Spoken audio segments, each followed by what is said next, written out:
totally cooperating, just with not doing anything, but I'll cooperate. Sir, I will be very cooperative. All right, let's try that, please. That's not you on the 27th? Food Line parking lot, Traveler's Rest? I don't think so. Look, man. Where's Edna? I don't know where Edna is. Yes, you do. It's not making sense. So you're the last person to be in a vehicle you wiped out of a lady that's missing.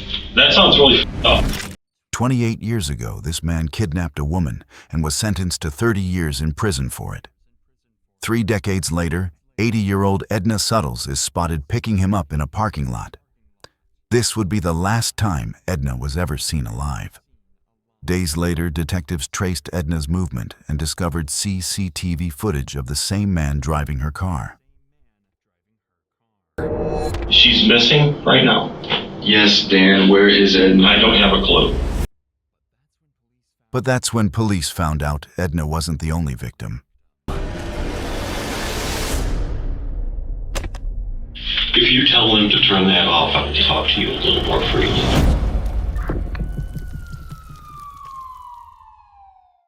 Sometime around 9 a.m. on August 27th, 80-year-old Edna leaves her home in Traveler's Rest to look after a friend. Hours later, 911 dispatchers receive a concerning call.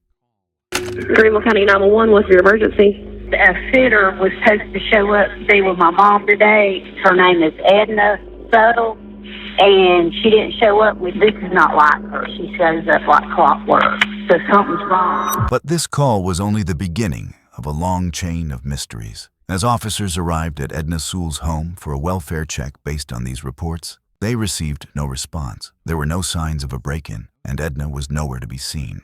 However, when police asked Edna's son, he pointed out that $50,000 worth of jewelry was missing from the home. More importantly, though, her car was missing too. If the cops could find that, they might be able to figure out where she had gone.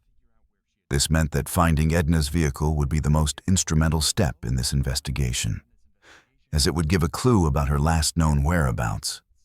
Immediately, a hunt for Edna's car began, and 6 days later, it was found abandoned in the parking lot of a hotel in Traveler's Rest. This was odd, as Edna lived close by and didn't need to stay at a hotel. A check with the staff also revealed that no one under the name of Edna was staying there. So to get to the bottom of this mystery, the cops decided to try and trace back Edna's movements using CCTV cameras, starting from her home at 9:30 a.m. A camera at a nearby pawn shop captures Edna leaving her home and driving toward a local Food Line grocery store. 9 minutes later, Edna arrives at the store to pick something up. A man approaches the vehicle with 2 bags in his hand and sits alongside Edna, who then drives off back to her home. 4 hours later, at 1:43 p.m., Edna's car leaves her home again and arrives at the same Food Line once more. But this time, the person exiting the driver's seat isn't Edna at all. It's the same older white man she had picked up earlier. He immediately walks over to his own car and parks next to Edna's. Then, he drags something out of her vehicle and places it into his. Initially, it was difficult to identify what the man moved from the Jeep to the Chevrolet. But after a frame-by-frame analysis, it wasn't a question of what was moved, but who. Because in a chilling discovery, officers realized the footage showed the unmistakable golden hair of Edna Sules. 4 minutes later, at 1:47 p.m., the man drives Edna's car into the hotel's parking lot and parks it in the exact spot where detectives would later find the vehicle. He exits and begins wiping down the doors and seats, trying to remove any trace of his presence. By 2:14 p.m., the man returns to his own vehicle at Food Line and drives off, marking the last time either Edna or the man were ever seen.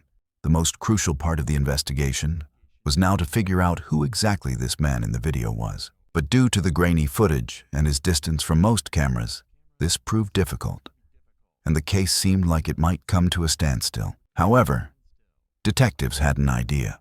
Since the man exited the store with bags in his hand, a purchase must have been made, and this realization would become the most crucial breakthrough in the entire case. Immediately, officers began retrieving footage from inside the store, and when they reviewed it, they came to a harrowing realization.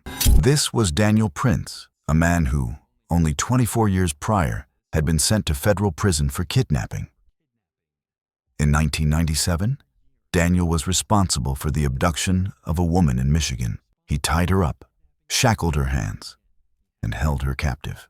It was only by sheer luck that she managed to free herself and escape.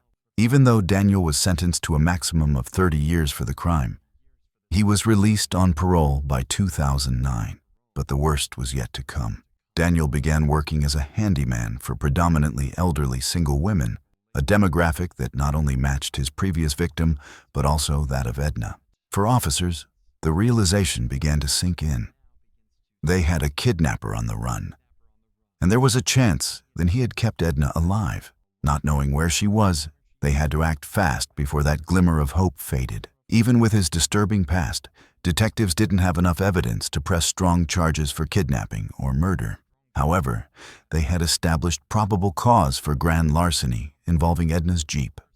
A warrant to arrest Prince and search his property was granted, and officers were quickly dispatched to his residence to take him into custody. Totally cooperating. Just relax. Not doing anything. Not cooperating. All right, let's go. Stand up on your feet. Right there. Yeah. Sir, I will be very cooperative. Despite the number of heavily armed officers that had just descended on Prince's property, he remained noticeably calm and composed, as if he had a plan to escape this predicament. The following footage was later analyzed by our in-house criminal research specialist and a retired detective to shed light on the key techniques and strategies used during his questioning. When Prince was brought into the interrogation room, the detectives began with a relaxed, friendly conversation. What do you do now? I do a lot of home remodeling, Okay. home repairs. I lay a Stuff. lot of tile, and I got a customer base that has me doing stuff. Okay, so why Boston, North Carolina, come all the way down from, say, Michigan or Wisconsin? Okay, here, this is real easy. I'm originally from the east side of the state of Michigan, Okay. but I was in prison in Michigan for a while, and when I paroled to the west side of the state. Okay. What'd you get locked up for? Because you said you got paroled. I was locked up for a kidnapping charge. Okay. And I did 13 and a half years for that. Oh, wow. I did 1.5 years for a false statement on a vehicle title. You know, when they're not sure if they're going to make something, they want something to hold you with. So the false statement, that's all that was. The kidnapping, I was doing some bad shit that I shouldn't have been doing. Fair enough. But I shouldn't have gotten kidnapping. But I was doing some bad shit. What kind of shit? What shit have you gotten? I really don't want to say. We're just bullshitting. We're just bullshitting. Nothing when you're talking to two police detectives in a room. It's just bullshit. Okay, I've been through the system enough to know that. Yeah. All I'm going to say about that is I did my time. I made my first Fair parole, enough. and I haven't been in trouble since. Hey, and that's great to know. You know, a lot of people, especially being what you've been through, they come out and they go right back to it. Just because he's a convicted criminal doesn't necessarily mean he's involved in Edna's disappearance. But the evidence detectives had painted a very different picture, one far removed from the hard-working, reformed man Daniel Prince claimed to be. This year. What day of the week was that? Oh, it was a Friday. Okay. Okay, so specifically the 27th. Mm-hmm. What, 2 weeks ago? Do you remember where you were at? Not specifically. Where do you think you were at? I've been going all over the place. I've been back and forth to Charlotte. I've been down to South Carolina. Like, where's your jobs in South Carolina taking you? Actually, I was down to Traveler's Rest, but I don't know if it was Friday or Thursday. I know I'd been there earlier that week. But you don't remember which day specifically? No, it was either Thursday or Friday. What kind of job were you working on? I wasn't. You wasn't? I wasn't. This lady had talked to me several times. I'd been down to her house 2 or 3 times. We kind of got to be friends. This woman has so many damn problems, mostly her daughter. She would call me and have me come down there. Okay. She said she needed to have money at one point in time to help her daughter because her daughter was in jail. Then she needed money another time because she was hiring a private investigator.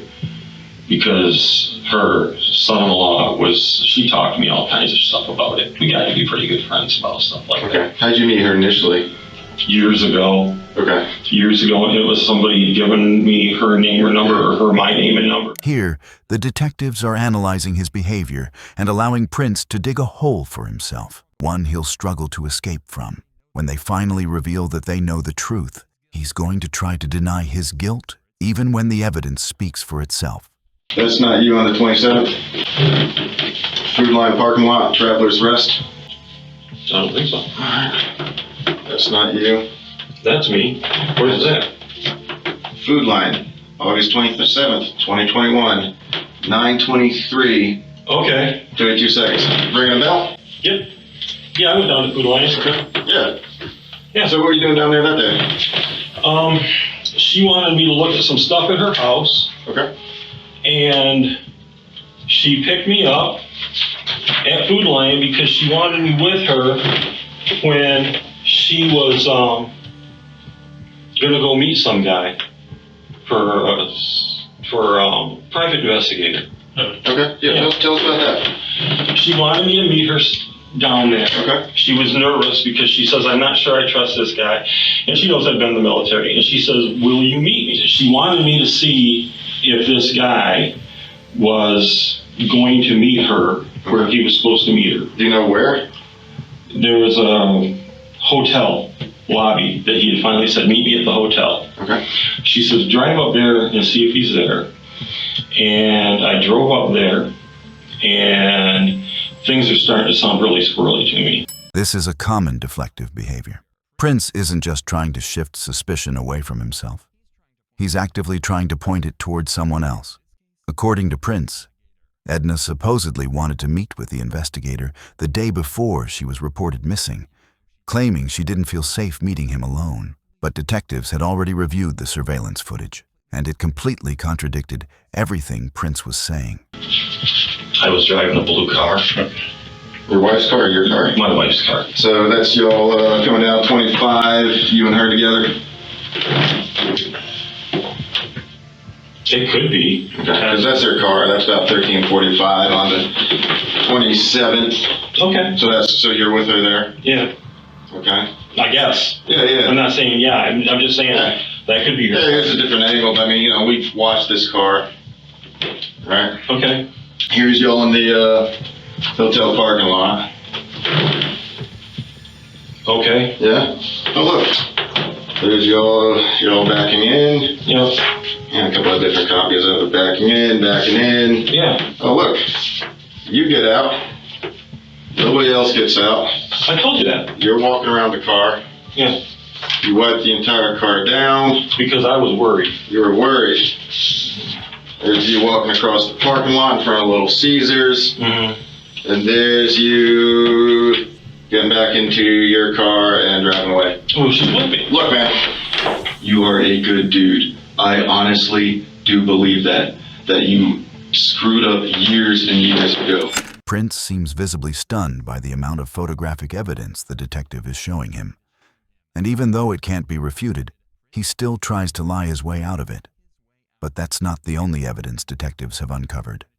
Mud on the wheels of Prince's car led investigators to believe he had driven off-road, either to kill Edna or to dump her body. And this is where we arrive at the pivotal moment, where Prince's story begins to fall apart. You're not a bad guy. Right. Nobody is saying that you're some evil, twisted dude. Mm-hmm. Okay? We need to know where it is. We've processed the car. We found the dirt. Where did you go off-road? I never went Where did off-road you with her. leave? Oh, I can tell you exactly where she and I had gone off-road, please. When we were going from 25 south, there was, off to the right, there was a truck with a trailer and another vehicle there that had a for sale sign on it. And it looked like an older truck. And I needed a work truck. And I went ahead and I pulled in and with her, and then we pulled out. And it was right there on 25. Even in the face of overwhelming evidence, Prince continues to deny any wrongdoing. He even tries to take control of the situation, attempting to steer the conversation in his favor. But detectives have him cornered, and he's quickly beginning to lose his composure. Where's Right now, her family is desperately looking for her. She's missing right now.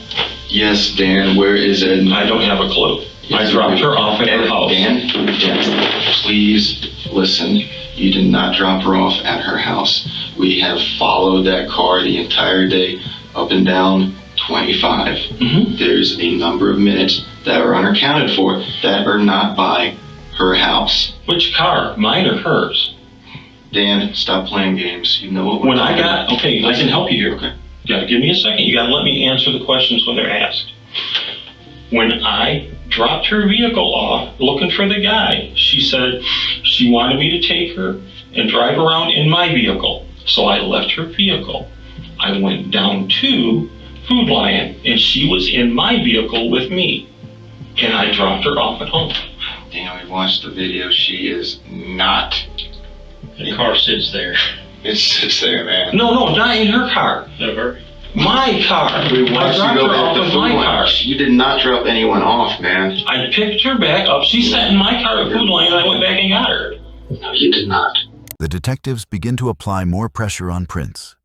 Fully aware that everything he's telling them is a lie, but he stays on the defensive, trying to downplay and brush off the fact that he may have destroyed critical evidence. Overhead is. Yes, you do. No, I don't. Dan, Let's go back to why you wiped the car down. What you said you were worried about what?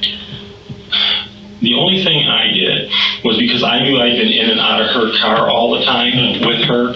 I'm like, there is no way in hell I'm going to just leave this thing here because she's got somebody that's after her. Prince tries once again to deflect suspicion, suggesting that Edna may have been in some kind of danger. But what he doesn't realize is just how prepared these detectives really are. who would be after her? Who's after her? That guy with the truck, she said she didn't trust him. The PI? Yeah, that's all she hired as a PI. His story's totally different. He's been doing work for her. I mean, on the son-in-law thing. We've interviewed. He had he didn't meet her today. So that's Right, that's why I said she hired another PI. I'm sure you're recording this. It's not making sense. You're the last person to be in a vehicle you wiped out of a lady that's missing. That sounds really fun. It does. That's why we're here. I've been real honest with you guys. I told you what was going on. Detectives finally managed to get Prince to admit he was with Edna on the day she disappeared. While he tried to convince them that he was simply helping her meet a suspicious private investigator, detectives knew it was nothing more than a desperate attempt to deflect suspicion and distance himself from the crime. Prince insisted that he had dropped Edna off at her home safe and well, but investigators established that he was the last person to see her alive. And because of this interrogation, they locked him into a lie that would eventually lead to a chilling confession. When detectives searched Prince's property, they found several automatic weapons. Because of his previous convictions, he was forbidden from owning any firearms, meaning he could now face a federal charge and be detained even longer. While he was in custody, detectives continued to search his land, where they discovered one of the most crucial pieces of evidence yet, a yogurt cup, and lab results revealed it was laced with a cocktail of drugs: lorazepam, tramadol, and cyclobenzaprine. Combined, these substances can cause central nervous system depression, slowing down neurological functions. In other words, sedation, exactly like how Edna appeared in the parking lot when she was seen in Prince's car. After feeding her the laced yogurt, there was nothing Edna could do to stop him. She was led away to her death at the hands of a sadistic killer. As the pressure closed in, Prince began to realize he was cornered, with nowhere left to run. Detectives brought him back in for further questioning, and that's when he made a full confession, admitting to 3 more murders, including those of Lee Goodman, Dolores Sears, and her daughter, Nancy Rigo. The first victim was Dolores. Daniel had euthanized her at the request of her daughter, Nancy Rigo. But when Nancy began to have second thoughts and considered going to the police, she placed herself directly in the crosshairs of Daniel Prince, a mentally disturbed serial killer. Nancy became his second victim. Even worse, for several years Daniel continued to receive Nancy's Social Security checks, as she had given him her power of attorney before her death. A search of Daniel's property revealed several of Nancy's documents dating back to 2017. After her murder, he pretended to be her, sending emails and messages to her family in an attempt to make them believe she was still alive. Daniel's third victim was Lee Goodman, who he claimed had tried to rob him. According to Prince, much like Nancy and Edna, her body was disposed of in a desolate area. And finally was Edna Sules. Her body was discovered 1 year later, on May 16, 2022, buried in a shallow grave close to Daniel's home in Rutherford County. Investigators were able to positively identify the remains as Edna and return her body to her loved ones. But even in the face of his horrific crimes, Daniel Prince never stopped trying to manipulate the situation, refusing to let go of his chance to leverage every piece of information he could. Your B house. There could be a million explanations for some of that stuff, and I don't want to jump to conclusions. And if there's something that happened that you didn't intend to happen, let's talk about it. There are things that have to happen, and there are things that are going to happen. And I'm a realist, and I have acceptance with this. I would like a little bit of control in how they happen. If you tell them to turn that off, I will talk to you a little more freely. Prince makes one final attempt to take control and influence the outcome in his favor. He avoids a trial by striking a deal with authorities. He'll reveal the location of Edna's body, and in return, his case will go federal, granting him better living conditions in a federal prison. Not only that, but he'll also avoid the death penalty and instead receive a life sentence. One might think detectives were naive for turning off their cameras and not recording Daniel's confession. But what Prince didn't know was that investigators had secretly kept a backup audio recording running even after shutting down the camera. This is the chilling confession he made. Let's put it this way. A person I was very good friends with wanted to do something to put someone basically out of their misery that was very closely related to them. That's one body. That person started having an extreme amount of guilt over this and decided they were going to go tell what had happened. That's the second body. There's a third body that I did not kill, and I knew that they'd be getting Social Security disability for the rest of their life. So I got rid of said bodies, for example, so that I could continue to use the card. By any chance, while he's getting all this squared away, can you just help me get that closure for Edna's family? Not until I have this. I clam up like a clam if this doesn't go federal for everything.